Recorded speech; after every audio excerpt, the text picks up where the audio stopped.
This time, ESPN NFL analyst, former Patriot, no big deal. Damien Woody. Good win last night, even though they didn't play that well on offense. Anyway, let's have you pick up where we left off here in terms of Matt LaFleur, Green Bay Packers. Do you think he's going to be the head coach next year? No, I don't. I think Matt LaFleur is a really good coach. I think when you have John Harbaugh lingering out there, and how in the world did they lose that game? How? Let him score 25. Because I don't ever, usually when a team comes back, there's like a seminal moment that kind of triggers it. I don't even remember that happening. By the way, that's the same thing with 28-3. Oddly enough, I watch that 1,000 times. There's not like one it's just a series of things. Matt LaFleur on that staff with the Falcons, by the way. That's right. Yeah, I just, there was not a seminal moment in that game where it's just like, okay, that's where kind of things the tide started to turn. It was just like a snowball effect. Defensively, they got 3 straight 3-and-outs, and it just slowly just started, the tide started turning, and I just thought the clock management was horrible by Matt LaFleur. It was just, that's a bad loss. That's a bad loss by Green Bay and Matt LaFleur, and I think at the end of the day, in this environment that we're in the National Football League, I think there's going to be change in Green Bay. Because do you think Harbaugh? I asked, is Matt LaFleur going to be the head coach next year? You think no? Is John Harbaugh going to be the Packers coach next year? I'm just guessing. Yes, I think so. Would you fire Matt LaFleur if you don't get John Harbaugh? Like, is that decision you think should it be made independently of who's out there? No, I don't think So you think this is a back pocket kind of move? I think it's something like, yes, I think it's something like that because I'm not coming off of Matt LaFleur if I don't know if I had something in the bag already. Damien, I'm going to switch gears and go to what we saw at the link yesterday afternoon. Who's more to blame for what happened yesterday? Jalen Hurts, Nick Sirianni, or A.J. Brown?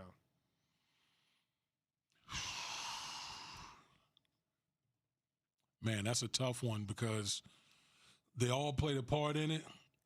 Let me say this. I'm going to spin it a different way.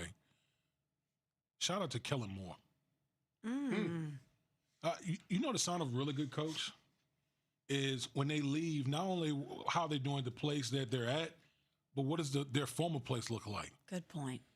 You look at the Saints, look at the momentum they ended with a rookie quarterback and how well he played the last, 4 or 5 weeks in the season when they ended on a 4-game winning streak.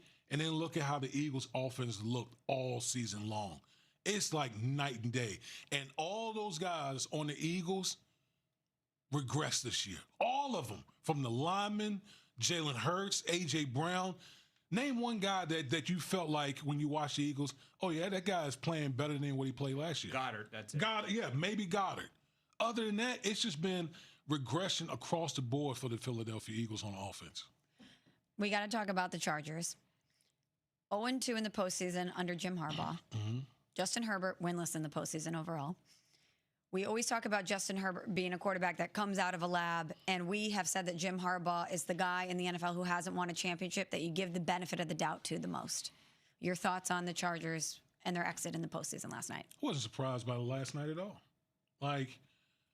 Think about it. Justin Herbert got sacked 60 times this year. This dude has been beat up, battered, and bruised. And by the way, he's on a trajectory of like Joe Burrow type trajectory as far as getting beat up in the National Football League. Now, I think there are two different scenarios because the injuries to their stud tackles played a huge role in what we saw from the Los Angeles Chargers this year. But nothing about last night surprised me. I thought the Patriots were a better team. You get Milton Williams back on that defense. He makes such a huge difference for the New England Patriots. And listen, offensively, it wasn't anything to, there wasn't anything to really cheer about with the Patriots. But listen, they're a well-coached team, and they're going to be hard to beat in the playoffs. So as far as the Chargers are concerned, nothing surprised me last night about the outcome of that game. We're talking with Damien Woody, ESPN NFL analyst here on Unsportsmanlike, presented by Progressive Insurance. Let's go to the Bills and the Jaguars. We all said, hey, this is it. Josh Allen, no Mahomes, no Lamar, no Burrow. Walk us through your thoughts on what Josh Allen did yesterday. He's the best player in the league. Josh Allen is the best player in the league, and you can't convince me otherwise. what Josh Allen was able to do with no running game. Jacksonville's number one defense, like they held up their end of the bargain. The Bills could not, with their number one rushing attack, they couldn't run the ball on Jacksonville. And all Josh Allen did was complete 80% of his passes, 3 touchdowns. Like, he's a machine. He's a machine. And Jacksonville was beating him up. Like, I didn't know if Josh Allen was going to be able to make it through that game. But the dude just time and time again, timely passes, big plays when he needed it, when the Bills needed it the most. He's that dude, man. Like, I got the ultimate amount of respect for Josh Allen. He's really that dude. I want to go back to the Philadelphia Eagles because you were spinning it positive for Kellen Moore and what they've done, but clearly things have to change in Philly. Yes. What needs to be the biggest change? Again, unfortunately, new offensive coordinator. So another offensive coordinator for Jalen Hurts. Yes. Another offensive coordinator, which is terrible for Jalen Hurts because it's like he's had a different offensive coordinator going back to college every year. It's never ending. Which is unreal. But again, everyone's regressed. Saquon, even though he played pretty well yesterday, Saquon wasn't Saquon from last year to this year. The offensive line and A.J. Brown is like, I don't even see how that relationship is going to. Can they function forward together? Can they find the bridge past whatever this season was? I think he'll get traded. He has to get traded. I think he'll get traded. I mean, it's just, to me, it's an untenable type situation. And I'm not saying that because the whole blow up on the sideline, these type of things. CC, we've seen all types of stuff happen on the sideline. Yeah. I've seen coaches hit assistant coaches. Yeah, we saw Travis Kelce and Andy Reid. I've seen full-on fights on the sideline. So, like, people need to just chill with all that or whatever. But I do think when you look at that and then everything that's happened with A.J. Brown and the coaching staff and the organization, I think this organization is going to move on from A.J. Brown. Okay, I want to stick with people need to chill. Does Ben Johnson need to chill? What did you think of the handshake? What did you think of him in the locker room post-game saying, bleep the Packers? No, Ben Johnson doesn't need to chill. I love no that. Chill. I love that. Like, I was in our production meeting for Get Up this morning. The one thing I said is we need more nastiness, more like hated rivalries. Like we need it's too buddy.